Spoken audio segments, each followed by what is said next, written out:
Hola amigos, bienvenidos a tu canal Editronics. Hoy voy a hacer un tutorial paso a paso de cómo hacer el análisis de circuitos con transistores en corriente continua, corriente alterna, para que me genere una ganancia que yo quiera colocar.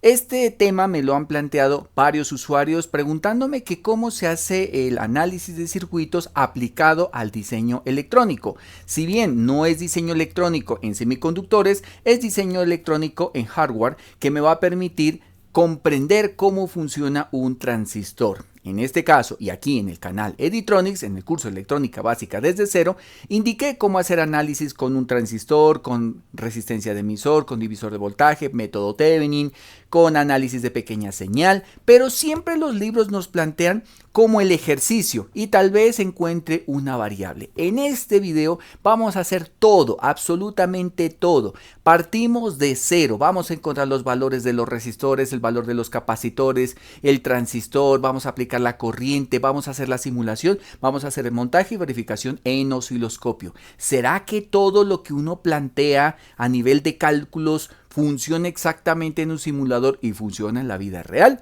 Vamos a comprobarlo paso a paso. Así que pendientes del desarrollo de este tutorial, que de por sí les digo que va a ser un poquito extenso porque no me voy a guardar nada, absolutamente nada con respecto al análisis del circuito para que ustedes comprendan exactamente en qué consiste. Y debo aclarar una cosa, debes conocer de por sí la base de los transistores para poder entender este tutorial. Si no lo tienes claro, recomiendo primero ver esos videos y luego pasar a este video. Así que comencemos. Por lo común los libros te indican alguna parte de la teoría, pero a veces no nos explican cómo pasar más al diseño, o sea, qué características, qué condiciones necesitamos. En este caso tengo este ejemplo de este circuito muy popular dentro del análisis de transistores y quiero llevarlo a la vida real. Como te puedes dar cuenta, no tengo absolutamente nada de datos, solamente tengo como esas condiciones que ese quiero que sea mi circuito. Ahora, cuando utilizamos un resistor aquí y aquí, esto se llama realimentación negativa. Son circuitos muy especializados, diseñados con el propósito de que en DC tengan un comportamiento y en AC tengan un comportamiento gracias a la resistencia o al resistor que me está sobrando en emisor. Ahora bien, haciendo un resumen, los capacitores que vemos aquí en análisis continua normalmente no se los utiliza. O sea, primer dato, un capacitor en DC es un circuito abierto. Un capacitor en AC es un circuito que está en corto. Ese es el principal análisis que uno debe considerar. Voy a hacer el análisis completo tanto en DC y en AC. Entonces, para las condiciones iniciales, esto tomémosle así como punto, la primera condición inicial de mi circuito es al menos algunos datos que me sirvan de apoyo. Por ejemplo, quiero utilizar una fuente de 12 voltios CC. Necesito que la corriente al menos sea de 2 miliamperios. ¿Por qué 2 miliamperios? Recomiendo que la corriente que yo postule, que yo coloque, sea bajita para evitar pérdidas. Entre más corriente usted coloque, posiblemente se vayan a dar pérdidas o valores de temperatura bastante altos. Entonces yo no quiero generar o diseñar un circuito que vaya a tener estas condiciones. Tercer dato, voy a asumir un beta de 250. ¿Por qué beta de 250?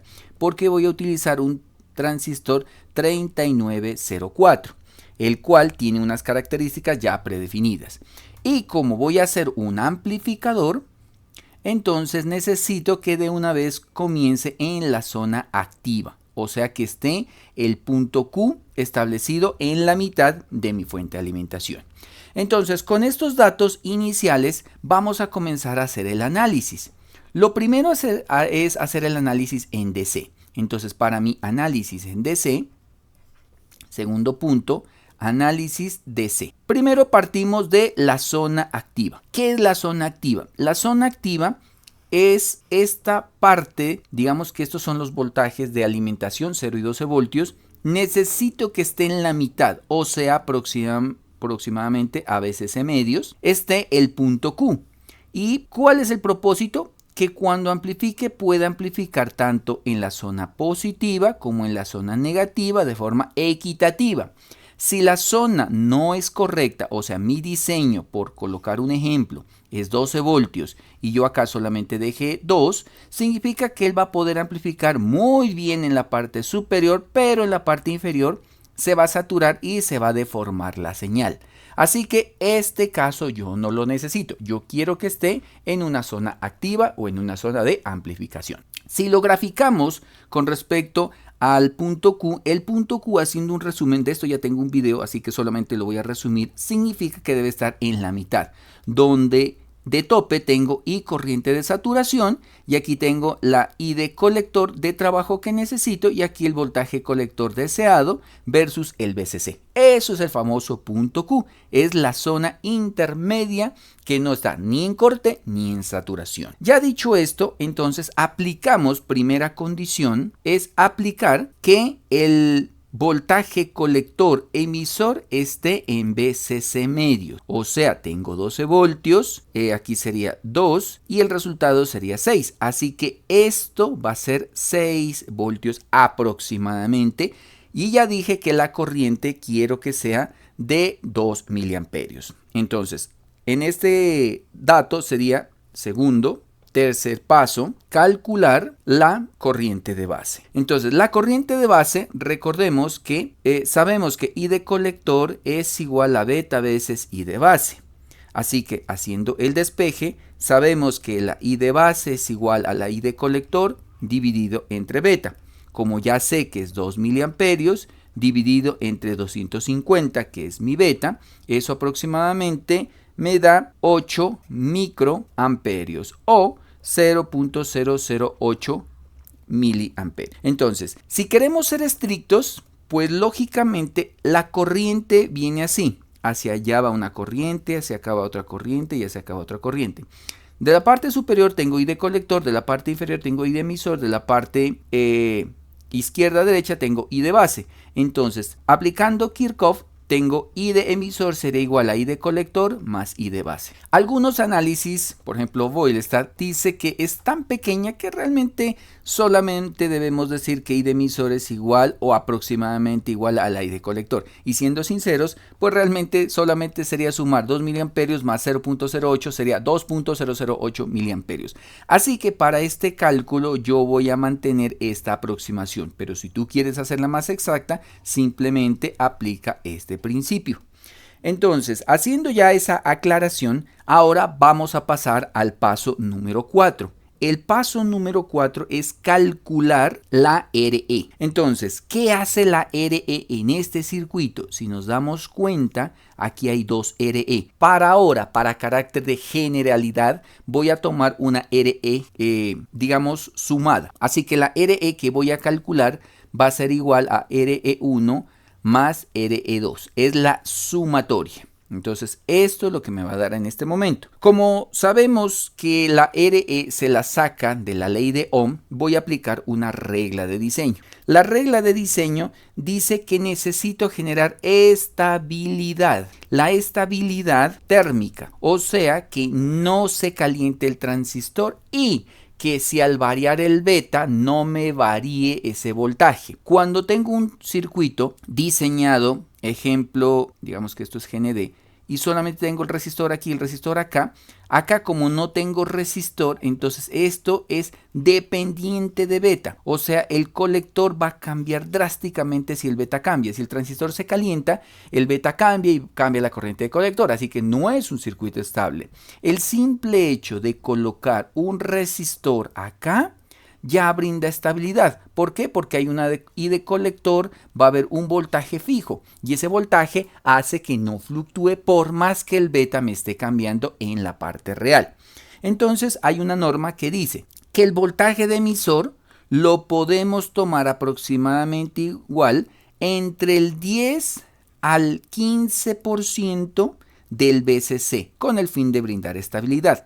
Así que el VE, si hablamos del 10% de VCC, sería igual, en este caso, 10% o 0.1 digamos así, por BCC sería 0.1 por el BCC, o sea, 12 voltios sería igual a 1.2. O el 15%, 0,15 por 12 voltios sería igual a 1.8. Entonces tengo este límite entre 1.2 a 1.8. Para este caso, solamente por cuestión didáctica, voy a tomar los 1.2. Así que mi voltaje emisor será igual a 1.2 voltios. Con esto vamos a hacer el cálculo. Entonces, para calcular el resistor, pues por ley de Ohm, digo que el resistor de emisor es igual al voltaje que cae en el emisor dividido entre la corriente de colector. Así que tengo 1.2 voltios dividido entre los 2 miliamperios. Por tanto, el resistor que me da es de 600 ohm. Paso número 5. En el paso número 5 vamos a calcular la resistencia o el resistor de colector. Entonces planteamos la malla. Vamos a subir un poco. Y la malla viene de la siguiente manera. Viene el resistor, viene el transistor. Por ahora voy a generalizar con una RE. Aquí tengo BE. Aquí tengo voltaje colector emisor, aquí tengo resistor de colector y aquí tengo el BCC. La ecuación nos quedaría BCC menos BRC menos voltaje colector emisor menos BE igual a 0. BCC vamos reemplazando, sería 12 menos I de colector por resistencia de colector menos 6 voltios menos 1.2 voltios igual a 0. 12 ya despejando sería 12 menos 6 menos 1.2 dividido entre los 2 miliamperios y tengo resistencia de colector. Haciendo el cálculo sería resistencia de colector o resistor sería igual a 2.4 kilo ohm. Ese es el valor de la resistencia para colocar un resistor físicamente. Entonces, ya teniendo este resistor, vamos por el paso número 6. El paso número 6 es calcular el valor de R1 y R2. Aquí sí vamos a aplicar otra norma que el libro de Boylestad nos dice, que es la regla del divisor de voltaje rígido o la condición de independencia del beta. ¿Qué significa eso? Dice la regla que la resistencia Thevenin debe ser menor o igual a la décima parte del beta por RE. ¿Qué significa la décima parte? Pues que ese valor lo puedo dividir entre 10 o entre comillas, la resistencia Thevenin es igual a 0.1 por 250 que es el beta, por 600 que es el valor del resistor. Así que la resistencia Thevenin se recomienda que sea menor o igual a 15 kilo ohm. Ese es el límite de la estabilidad.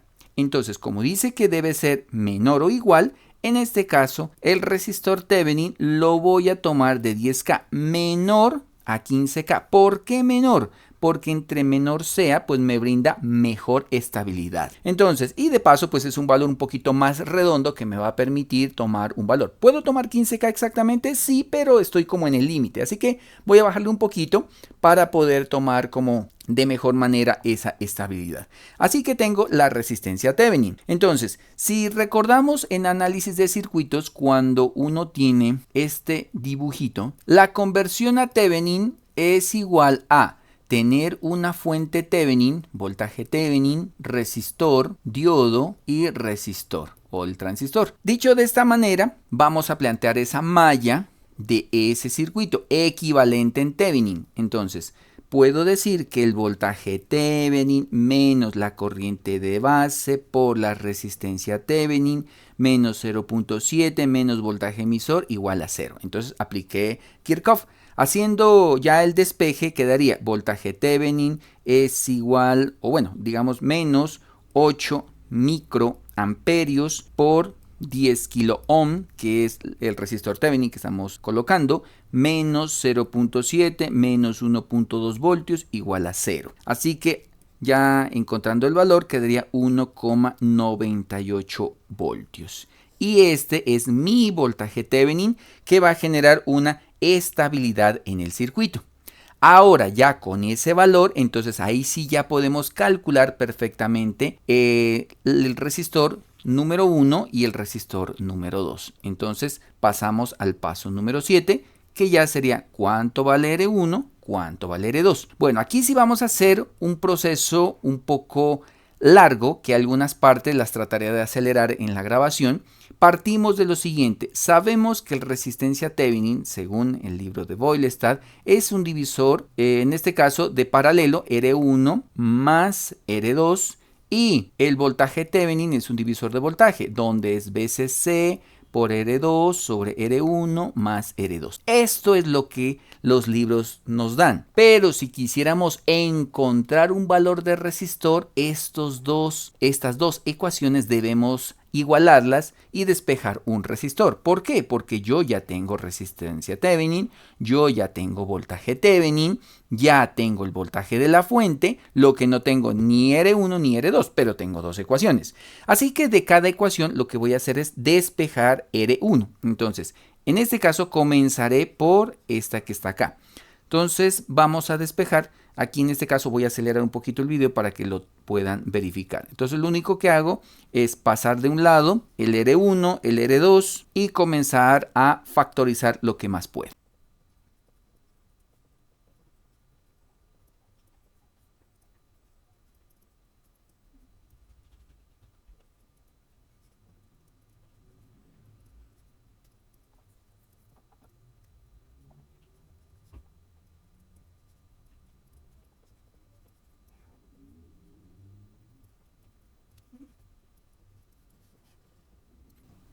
De este lado o de esta ecuación acabo de despejar, entonces ya tengo este resultado. Este sería el valor de R2. De la otra ecuación vamos a hacer lo mismo, vamos a despejar el resistor Thevenin. Entonces lo voy a hacer en otro color para que se pueda visualizar. Entonces lo que vamos a hacer es tomar simplemente el valor y decimos que R1 más R2 sobre R2 es igual a VCC sobre el voltaje Thevenin.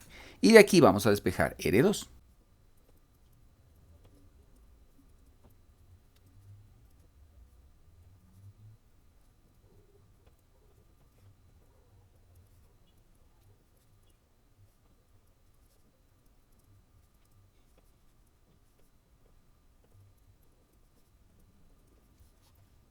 Perfecto, ya tenemos dos ecuaciones. Ahora lo que vamos a hacer es igualar esas dos ecuaciones. Entonces voy a colocar un poquito esta parte y igualamos. Entonces sabemos de la primera ecuación que analizamos que me dio este resultado.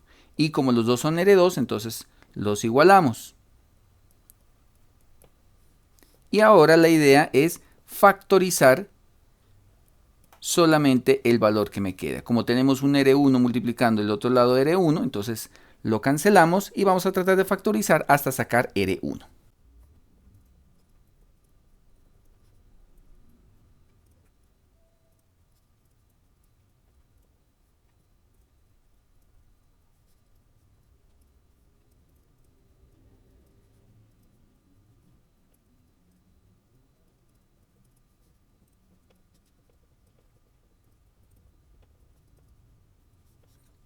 Listo, hemos terminado de igualar la ecuación, así que ya tenemos el valor de R1 y como de la ecuación anterior también ya tenemos R2, prácticamente es reemplazar los datos.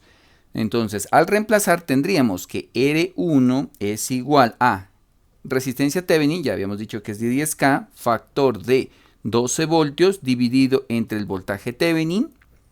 Eso aproximadamente nos da 60.6 kilo ohm. Y ya tenemos esos datos, así que lo vamos a reemplazar en la ecuación anterior. Sabemos que R2 es igual a R1 por voltaje Thevenin, es la misma ecuación que teníamos, VCC menos VTH. Reemplazando tendríamos 60.6 kilo ohm por 1,98 voltios del Thevenin sobre 12 voltios de la fuente menos 1,98 del Thevenin. Y eso nos da un resistor R2 de 11,97 kilo ohm. Ya tengo prácticamente todo en DC. Tengo R1, R2, RE. Lógicamente dentro de la RE pues me hace falta calcular cuál es RE1, cuál es RE2, pero eso lo vamos a encontrar ahora con la ecuación de ganancia. Ahora lo que voy a hacer es el análisis en alterna. Entonces, análisis en AC. Entonces vamos por el punto número 8. Lo primero que necesitamos es la RE o resistencia de diodo. Es igual a 26 milivoltios dividido entre la I de colector. Esto es igual. Algunos libros la toman como 26, otros libros la toman como 25, pero prácticamente es muy similar, no varía en mucho. Entonces tengo 13 ohm y punto número 9. Nos vamos con el Z-out. Como recomendación, te aconsejo que tú mismo vayas despejando y compares con mis resultados. No solamente es copiar, sino ir desarrollando. Entonces recordemos que el Z-out, bueno, para no dibujar todo el circuito, este es el modelo Pi, viene así. Entonces recordemos que por aquí, bueno, dibujémoslo prácticamente todo para que quede claro de una vez en qué consiste este tipo de diseño. Entonces los capacitores iban aquí, aquí tengo R1, R2, aquí tengo RE1, aquí tengo RE2, el cual se cancela porque aquí había un capacitor, pero recordemos que el capacitor en alterna deja de funcionar, o mejor dicho, es un corto. Aquí tengo RC, acá tengo, según el libro de Boylestad, los transistores internamente tienen una RO, típicamente es de 50K.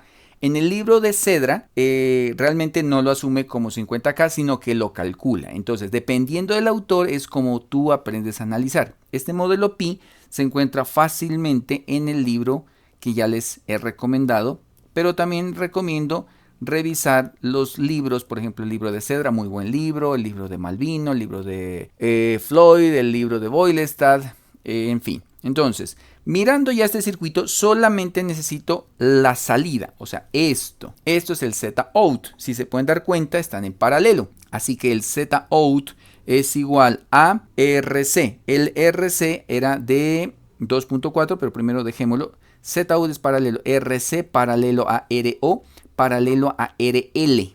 Ojo, como impedancia. Entonces, Z-out es igual a RC 2.4K paralelo a 50K. Igual, si en el libro de Cedra está como lo calculas el RO, pues perfectamente lo puedes calcular o lo puedes buscar en el datasheet. Típicamente, como les digo, siempre es como de 50 y paralelo al resistor. Este resistor RL, en este caso es de 10K. Este es el que hace que también fluctúe o varíe el voltaje que va a salir en esta carga. Si es muy bajito, pues el voltaje se cae. Si es muy alto, es mejor porque le da más estabilidad a la señal sin pérdidas.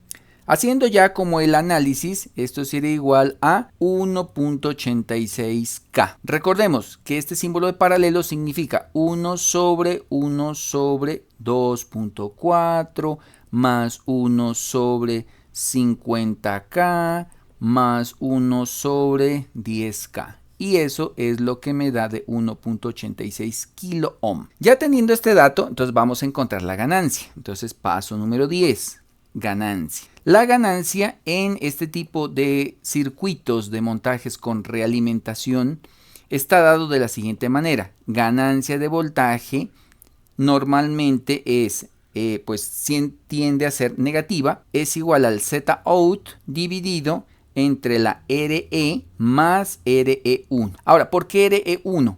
Aquí tengo el beta veces RE, pero en uno de los resistores el resistor se cortocircuita y solamente me queda RE1. Así que tengo que sumar estos dos resistores, es por eso esta respuesta. Si dado el caso el circuito fuese beta veces RE y no tengo nada en emisor, entonces sería Z-out sobre RE. Nada más, es lo único que tendría. Así que el resistor RE1 tiende a ser muy pequeño, o sea, por ejemplo, 5 ohm, 10 ohm, 4 ohm o algo similar. ¿Para qué? Para que la ganancia tienda a ser bastante alta.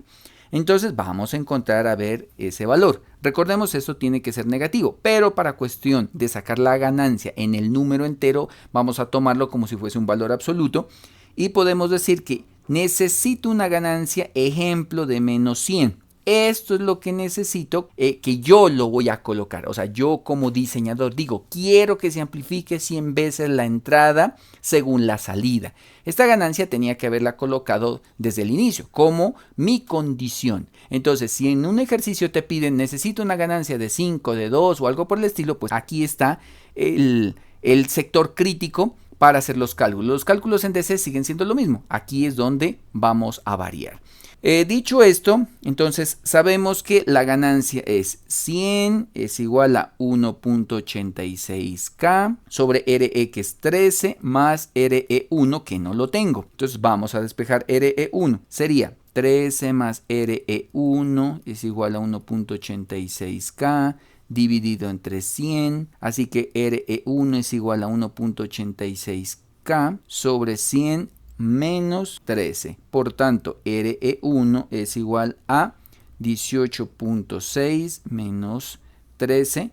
RE1 sería igual a 5,6 ohm, como más o menos les comentaba. No se recomienda que el RE1 sea grande porque la ganancia tiende a caer. Entonces, aquí ya nos podemos dar cuenta de los efectos de cada uno de los resistores. Como lo había dicho al inicio, el resistor RE es igual a RE1 más RE2. Y ya teníamos ese dato. O sea, tengo 600 es igual a RE1, 5.6 ohm, más RE2.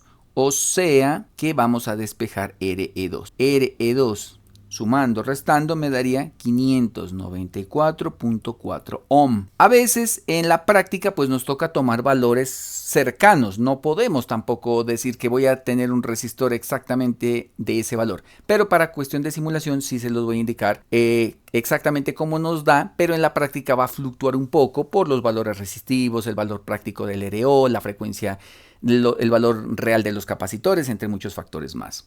Con esto ya tenemos prácticamente la parte de C completa, la ganancia. Ahora, ¿qué me hace falta? Me hace falta calcular la impedancia de entrada y con la impedancia poder calcular los capacitores. Entonces vamos por la última parte ya del tutorial y vamos por el paso número 11, que es el cálculo de la impedancia de entrada. Entonces la impedancia de entrada según nuestro dibujito viene dado así. Tengo R1, tengo R2, esto va conectado a la tierra. Esto yo ya lo expliqué en el video de pequeña señal. Así que no lo voy a repetir, simplemente lo voy a aplicar. Entonces tengo RE1, etcétera, por acá hacia allá. Primero debo sumar esto y luego el paralelo de todo ese kit. Así que el Zint, o sea, la impedancia de mi transistor o lo que ve la fuente, es igual a R1 paralelo a R2 paralelo a. Si este resistor no existiera, solamente sería beta veces RE. Pero como este resistor está, se lo debo sumar RE1 y saco factor. Así que la impedancia de entrada es igual a 60.6 kilo ohm paralelo a 11,97K paralelo al beta 250 para factor de 13 más 5.6 ohm y aplicando, haciendo ya toda la operación, 3.17 kilo ohm. Ya tengo la impedancia de entrada, tengo la impedancia de salida. Ahora nos vamos a calcular los capacitores. Entonces, punto número 12, cálculo de capacitores. Aquí hay una regla, ¿sí? Esta regla la propone el libro de Boylestad, que dice que la reactancia capacitiva debe ser menor o igual a la impedancia de entrada dividido entre 10.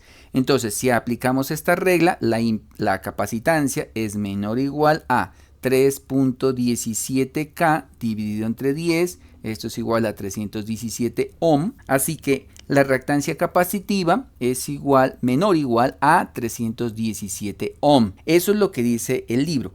Ahora, ¿para qué se hace este proceso? Es para evitar que el filtro se coma o elimine prácticamente toda la señal. En este ejemplo voy a colocar otro factor que también tenía que haber colocado al inicio. Quiero que este circuito me deje pasar 1 kHz o frecuencias superiores a 1 kHz. Entonces, lo primero que debo hacer es garantizar que se pase esa señal. Hay una aproximación que dice, en los filtros normalmente A ver, como para hacer alguien me decía que para qué tanto cálculo si eso en la vida real no se ve. A ver, en el diseño electrónico se ve muchísimo. Entonces tengo así. Este es el circuito, hacia acá obviamente va el transistor, etcétera, ¿no? Entonces, si nos damos cuenta, esto es una impedancia, como lo acabamos de ver.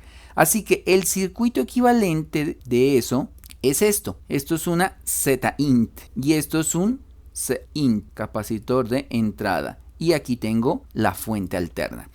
Esto es un circuito que normalmente se considera circuito pasaaltos. ¿Qué es un pasaaltos? Es un circuito que hace esta respuesta. Entonces, ejemplo, yo digo que quiero que sea de 1 kHz. O sea que cuando esté aproximadamente en el 90% o 90 y algo, la frecuencia deje pasar, pero inferior a ello, el voltaje y la señal tiendan a ser cero. O sea que si yo le inyecto, no sé, 60 Hz, el circuito no amplifique. Si le coloco 100 Hz, aproximadamente ya comience a amplificar. Entonces, más o menos por aquí serán 100 Hz.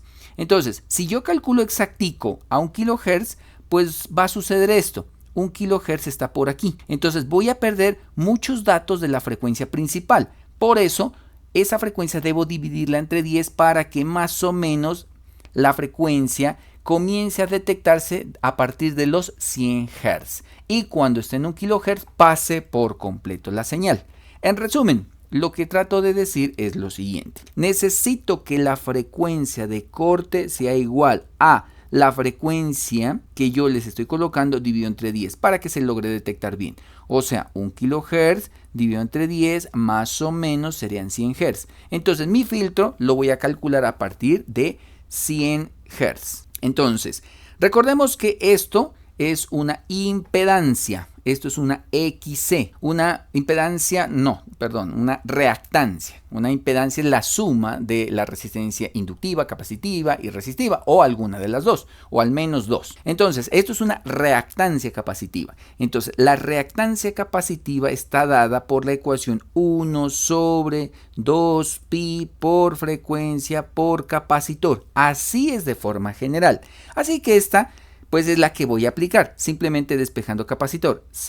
Cint sería en este caso, es igual a 1 sobre 2pi por la frecuencia de corte por la reactancia capacitiva. Y como la reactancia capacitiva yo ya la encontré, entonces tengo que 1 sobre 2pi por la frecuencia que dijimos que va a ser 100 Hz por la reactancia capacitiva, que en este caso es 317 según la regla de Boyle-Stad. Por tanto, el capacitor que necesito colocar a la entrada aproximadamente será 5 microfaradios. Ahora vamos a encontrar con el mismo principio el capacitor de salida. Bueno, aquí sí voy a hacer una aclaración. Entonces, nota. En el libro de Boyle-Stad nos aconseja el capítulo, esto está en el capítulo de respuesta de frecuencia. Eso más o menos es el capítulo 9 en BJT. Y luego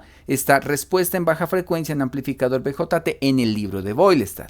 Entonces, este libro nos dice lo siguiente. Normalmente si uno ve el transistor, ve así. Esto es el circuito y esto es la carga. Entonces, si nos damos cuenta, aquí hay una impedancia y aquí hay una impedancia. Entonces, en el cálculo anterior yo dije esto es un filtro y está bien y se calculó como un filtro.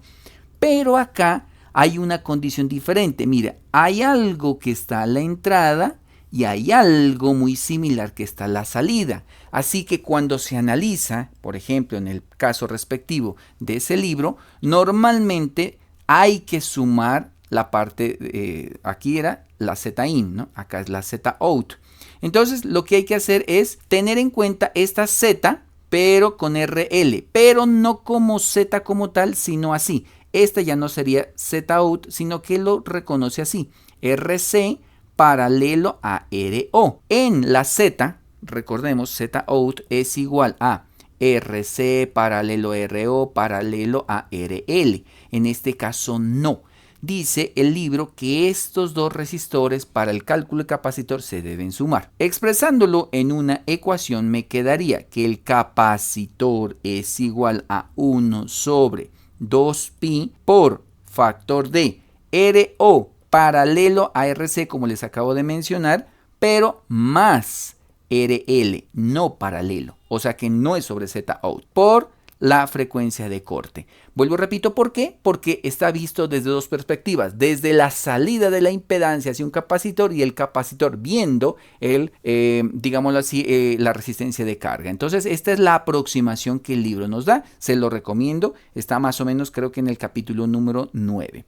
Entonces, haciendo ya como los cálculos, me quedaría 1 sobre 2pi por RO 50K paralelo a 2.4K más 10K por la frecuencia que no va a cambiar, sigue siendo frecuencia de entrada y frecuencia de salida la misma. Así que el capacitor es igual a 1,29 microfaradios. A ver, ¿por qué hago esta aclaración? Porque algunos libros no digamos libros, perdón, voy a ser más explícito, algunos autores fuera de los libros, hasta incluidas las IA, no hacen esto, no lo asumen que esto es la Z-out, pero el libro de Malvino sí es muy claro, dice que no, que se debe sumar.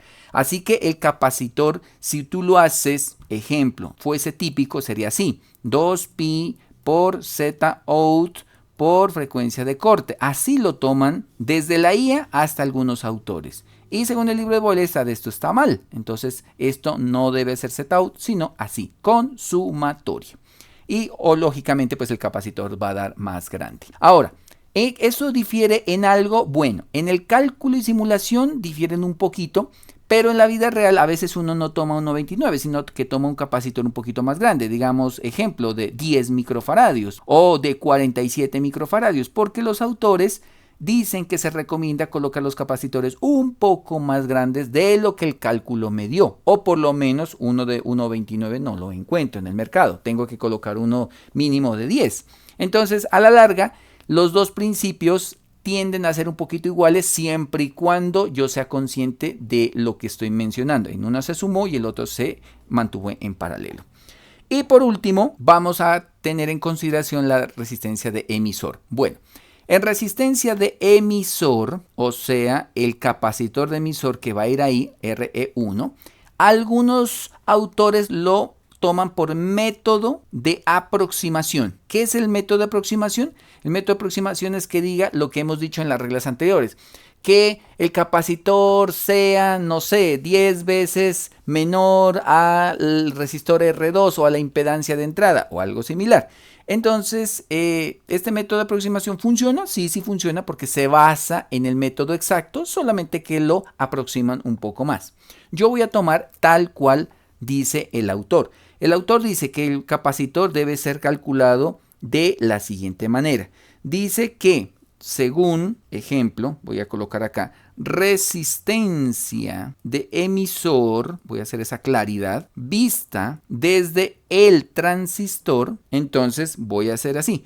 Resistencia de emisor, voy a colocar aquí, vista desde el transistor, es igual a RE más resistencia Thevenin sobre el beta. Esta es la ecuación que el libro toma. Y como ya lo mencioné, por ejemplo, el libro de Malvino lo toma como una aproximación. El cálculo da algo parecido. Yo en este cálculo voy a ser un poquito más estricto y pues lo voy a tomar de esta manera. Así que simplemente reemplazando, tengo valor de 13 ohm dividido entre resistor Thevenin dividido entre 250 es igual a 52,9 ohm.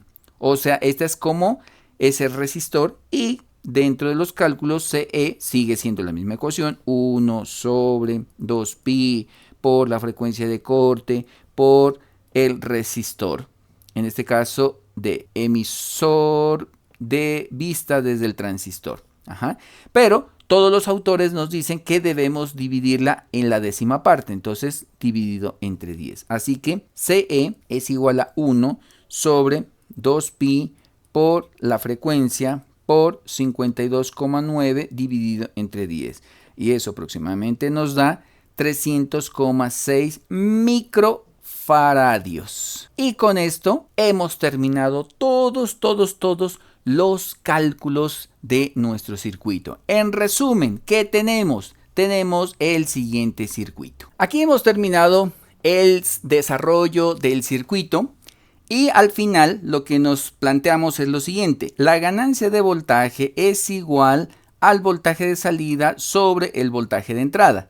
En pocas palabras, V sub 0 es igual a la ganancia de voltaje negativa multiplicada por el voltaje de entrada. Entonces, ¿qué vamos a realizar? Lo que vamos a hacer es lo siguiente. Vamos a hacer, aquí sería menos 100 multiplicado, digamos un ejemplo, por 10 milivoltios, y aproximadamente la salida tiende a ser en 1 voltio. Con eso es que vamos a determinar, vamos a indicar cómo el circuito funciona. Así que en esta siguiente parte, en la siguiente parte del tutorial, que estará en la descripción de este video, vamos a mirar esa simulación. Lo vamos a hacer súper rápido en Multisim. Vamos a comprobar que todo lo que hicimos en este video es correcto. O sea, ¿funciona o no funciona?